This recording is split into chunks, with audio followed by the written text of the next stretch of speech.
Hi hello good morning. എല്ലാവർക്കും സുഖമായിട്ടിരിക്കുന്നല്ലോ. അപ്പം നമ്മളിവിടെ സുഖമായിട്ടിരിക്കുന്നു.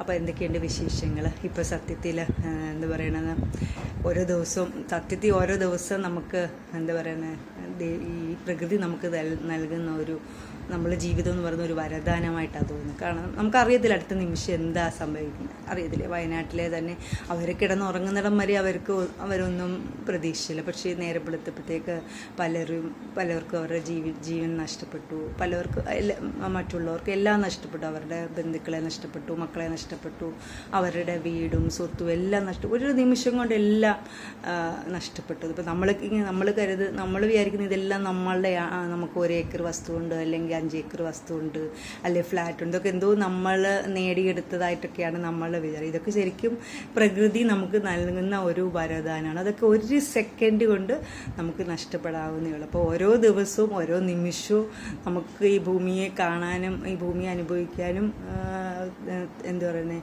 ഈ പ്രകൃതി നൽകുന്ന പ്രകൃതിയുടെ എന്താ പറയുക, ഒരു ദിവസം കൂടി ഈ ഭൂമിയെ കാണാനുള്ള ഒരു അനുവാദം നമുക്ക് തരുക. ശരിക്കും അതിന് പ്രകൃതിയോട് നന്ദി പറയുക. കാരണം അടുത്ത നിമിഷം എന്താ സംഭവിക്കുന്നത് നമുക്ക് ആർക്കും അറിഞ്ഞുകൂടാ.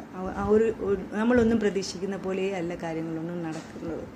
അപ്പം ഓരോ ദിവസവും ഇതെല്ലാം നമ്മളുടെ കഴിവുകൊണ്ട് നമ്മൾ എന്തൊക്കെയോ കഴിവുകൊണ്ട് ഇതെല്ലാം നമ്മൾ നേടിയെടുത്തു, നമ്മൾക്ക് ഒരുപാട് സ്വത്തുണ്ട്, അങ്ങനെയൊക്കെ അങ്ങനെയാണ് എല്ലാ കൂടുതൽ ആൾക്കാരും കരുതുന്നത്. പക്ഷെ ഇതൊന്നും നമ്മളെ അല്ല. ഇപ്പോൾ കണ്ടില്ലേ, അവിടെ എത്ര നല്ല വീടും ഒക്കെ ഉള്ളവർ ഒരു നിമിഷം കൊണ്ട് ഒന്നുമില്ല, അവർ ഇട്ട ഡ്രസ്സ് മാത്രമായിട്ടൊരവസ്ഥയിലേക്ക് ഇനി അവർ ഒന്നേന്ന് പറഞ്ഞ് തുടങ്ങണം. അവരിനി ഒരു പഴയ ലെവലിലേക്ക് എത്താൻ എത്ര വർഷങ്ങളെടുക്കും. അപ്പോൾ അതൊക്കെ ശരിക്കും നമുക്ക് പഠിക്കേണ്ട പാഠമാണ്. എന്താ പറയുന്നത്, ഇതൊന്നും നമ്മളുടെ കയ്യിലല്ല, ഇതൊന്നും നമ്മളുടെ മിടുക്കുകൊണ്ട് കിട്ടുന്നൊന്നും അല്ല. ഇതെല്ലാം പ്രകൃതിയുടെ സ്വത്താണ്. അത് അനുഭവിച്ച് അതിനെ സ്നേഹിച്ച് ജീവിക്കുക എന്നുള്ളത് മാത്രമേ ഉള്ളൂ. അത് മാത്രമാണ് അത് മാത്രമാണ് നമ്മളുടെ അവകാശം. അല്ല അതിനെ അടക്കി പിടിക്കാനോ അല്ലെങ്കിൽ ഇതെൻ്റെയാണെന്ന് പറയാനോ അതിൽ അഹങ്കരിക്കാനോ ഒന്നും നമുക്ക് അവകാശമില്ല. അപ്പോൾ അതൊക്കെയാണ് ശരിക്കും ഈ ഓരോ ജീവിതത്തിലുള്ള സംഭവങ്ങളിലും നമ്മൾ ശരിക്കും പഠിക്കേണ്ട കാര്യങ്ങൾ. ഇതൊക്കെ നമ്മളെ എന്താ പറയുന്നത്, ഒരു അനുഭവത്തിലൂടെ പലതും പഠിപ്പിക്കുകയാണ് ചെയ്യുന്നത്. ഇപ്പോൾ കിച്ചുക്കുട്ടൻ്റെ തന്നെ കാര്യം അറിയാം. കിച്ചുക്കുട്ടൻ ഉണ്ടാകുന്നതിന് മുമ്പ് വരെ എനിക്ക് ഇങ്ങനൊരു ലൈഫുണ്ട്, അല്ലെങ്കിൽ ഇങ്ങനെയൊക്കെ കുട്ടികളുണ്ട്, അങ്ങനെയൊക്കെയുള്ള ഒരു വലിയ കാര്യമായിട്ട് എനിക്ക് അതിനുള്ളൊരു അറിവൊന്നുമില്ല. അപ്പോൾ വിനായൊക്കെ തന്നെ ആയാലും ഇച്ചിരി പറഞ്ഞൊക്കെ കൊടുത്ത് ഇച്ചിരി സമയം ഒന്ന് മനസ്സിലാക്കാനൊന്ന് ലേറ്റ് ആകുമ്പോഴത്തേക്ക് അങ്ങ് ദേഷ്യം വരികയും ഒക്കെ തോന്നും. ഇപ്പോഴാണെങ്കിൽ കിച്ചുകുട്ടനെ ഞാൻ ഇപ്പോൾ ഓരോ എക്സസൈസും, അതായത് നടക്കാനും ഇരിക്കാനൊക്കെ വർഷങ്ങളായിട്ട് ട്രെയിൻ ചെയ്തുകൊണ്ട് ഇപ്പോഴും അവൻ അതൊന്നും സ്വന്തമായിട്ട് ചെയ്യാറായിട്ടില്ല. അപ്പം ശരിക്കും ആ ക്ഷമ എന്നുള്ള ഒരു കാര്യം, അപ്പം നമ്മൾ വിചാരിക്കുന്ന പോലല്ല ബ്രെയിനിൻ്റെ പ്രവർത്തനം എന്ന് പറയുന്നത്. അതിലെന്തെങ്കിലും ഒരു ചെറിയ അപാകത വന്നു കഴിഞ്ഞാൽ നമുക്കൊന്നും ചെയ്യാൻ പറ്റത്തില്ല. നമ്മളെ കൺട്രോളിലല്ല ഇതൊന്നും.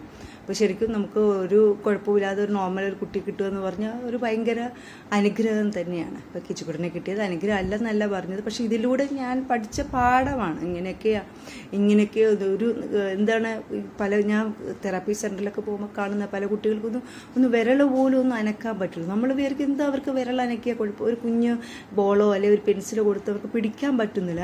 കാരണം അതിനനുസരിച്ച് അവരുടെ അതിനനുസരിച്ച് അവർക്ക് മസിലിന് ബലമില്ല. നമ്മൾ വിചാരിക്കുന്നത് നമുക്കിതൊക്കെ ഭയങ്കര ഈസി ആയിട്ട് തോന്നും, പക്ഷെ ഇതൊന്നും ഈസിയല്ല. ഒത്തിരി കാര്യങ്ങൾ നമ്മുടെ ശരീരത്തിൽ ഒരുപാട് പ്രവർത്തനങ്ങൾ നടക്കുന്നതിൻ്റെ ഫലമായിട്ടാണ് നമുക്ക് ഓരോ കാര്യങ്ങൾ ചെയ്യാൻ പറ്റുന്നത്. കാണാനും കേൾക്കാനും ഓരോന്നും ചെയ്യാനും നടക്കാനും എല്ലാം നമ്മളെ ഉള്ളിൽ ഒരുപാട് പ്രവർത്തനങ്ങൾ അവിടെ നടക്കുന്നുണ്ട്. അതിൻ്റെ ഫലമാണ് അതൊക്കെ. ശരിക്കും ഇപ്പോഴും കിച്ചുവിനെ നോക്കുമ്പം കിച്ചുവിനോടാണ് ഇതൊക്കെ ഞാൻ ശരിക്കും മനസ്സിലാക്കിയത്. ഇതൊക്കെ ഓരോന്നും നമ്മൾ അനുഭവത്തിലൂടെ നമ്മൾ ഓരോന്നും പഠിക്കുകയാണ്. ഇതാണ്. പിന്നെ നമ്മളിവിടെ വേറൊരു വലിയൊരു ആശ്വാസയുടെ കാര്യം എന്ന് പറഞ്ഞാൽ, നമ്മളിപ്പോൾ താമസിക്കുന്നത് കുറച്ചടുത്തായിട്ടൊരു ഫിസിയോതെറാപ്പി സെൻറ്റർ തുടങ്ങിയിട്ടുണ്ട്. ഒരു പീഡിയാട്രിക് കേസൊക്കെ ചെയ്യുന്നത്. അപ്പോൾ അതുകൊണ്ട് വലിയ ബുദ്ധിമുട്ടില്ലാതെ എനിക്ക് അവനെ കൊണ്ടുപോകാൻ പറ്റുന്നുണ്ട്. നമ്മൾ കുറച്ച് നടന്നു പോകാനുള്ള ദൂരമുള്ളൂ, പക്ഷേ അവനെ നടത്തി കൊണ്ടുപോകാൻ പറ്റത്തില്ല. അതുകൊണ്ട് നമ്മൾ കാർ എടുത്തുകൊണ്ട് പോകും. അതുകൊണ്ട് നമുക്ക് ഫിസിയോതെറാപ്പി ചെയ്യും. പിന്നെ കുറേ ആക്ടിവിറ്റീസും ഒത്തിരി കാര്യങ്ങൾ നമുക്ക് പറഞ്ഞൊക്കെ തരുന്നത്. ഒത്തിരി എക്സ്പീരിയൻസ് ഉള്ള ഒരു മാഡമാണ്. അപ്പോൾ അത് ഭയങ്കര ആശ്വാസം. നമ്മൾ വീടിനടുത്ത് ഇങ്ങനെ ഒരു തെറാപ്പി സെൻറ്റർ ഉണ്ടായത്. അതൊക്കെ ഒരു വലിയ ഒരു ദൈവാധീനമായിട്ടാണ് ഇപ്പോൾ ഞാൻ കരുതുന്നത്. കിച്ചുകുട്ടനിവിടെ കുളിയൊക്കെ കഴിഞ്ഞ് നല്ല കുറിയൊക്കെ ഇട്ട് സുന്ദരക്കുട്ടനായിട്ട് ഇവിടെ ഇരിക്കുകയാണ് കേട്ടോ. അപ്പം കിച്ചുകുട്ടൻ്റെ രാവിലത്തെ ഉറക്കവും പരിപാടിയൊക്കെ കഴിഞ്ഞു.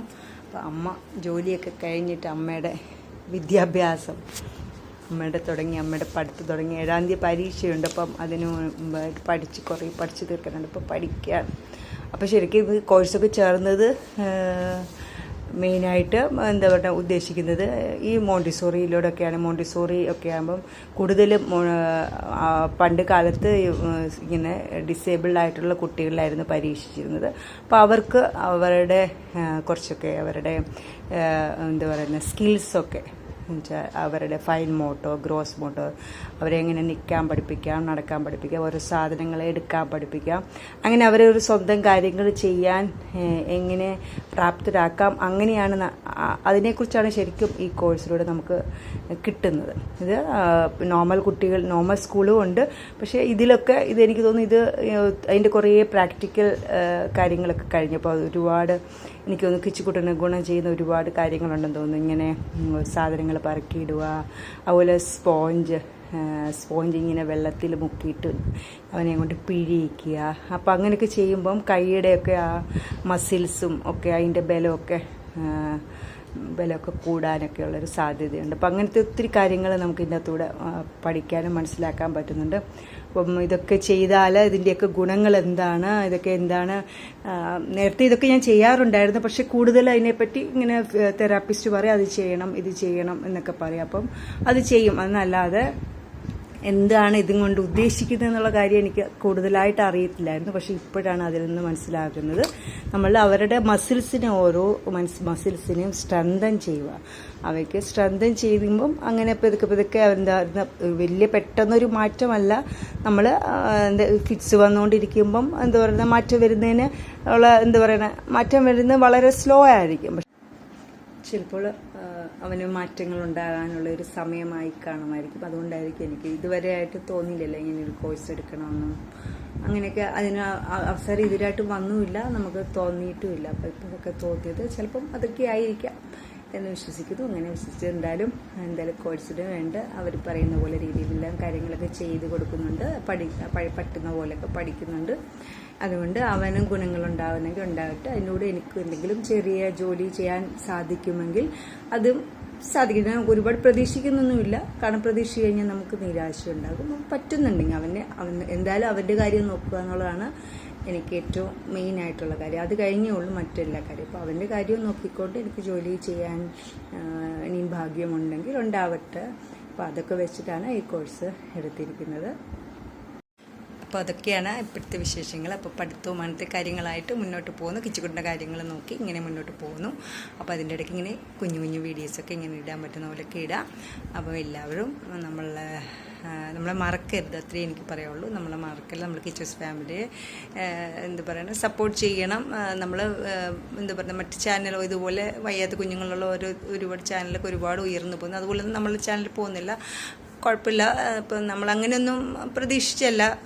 പിന്നെ ഒരു ജോലിക്കൊന്നും പോകാതിരുന്നപ്പം എന്തെങ്കിലും ചെയ്യാം, അതിൽ നിന്ന് എന്തെങ്കിലും വരുമാനം കിട്ടുന്നെങ്കിൽ കിട്ടിക്കോട്ടെ, അങ്ങനെയൊക്കെ ആഗ്രഹിച്ചിട്ടാണ് തുടങ്ങിയത്. പക്ഷേ നമ്മൾ വിചാരിക്കുന്ന രീതിയിലേക്ക് എത്താൻ പറ്റുന്നില്ല. എപ്പോഴെങ്കിലും അതിനൊരു സമയമാകുമ്പം എത്തുമായിരിക്കും. അപ്പോൾ എന്തായാലും എല്ലാവരും നമ്മളെ വീഡിയോസൊക്കെ കാണുക, സപ്പോർട്ട് ചെയ്യുക. എന്തെങ്കിലും അഭിപ്രായങ്ങളൊക്കെ ഉണ്ടെങ്കിൽ നമ്മളുടെ വീഡിയോയുടെ പോരായ്മകളൊക്കെ ഉണ്ടെങ്കിൽ ഒന്ന് ഷെയർ ചെയ്യുക. അപ്പം എല്ലാവർക്കും നല്ലൊരു ദിവസം ആശംസിക്കുന്നു. Thank you.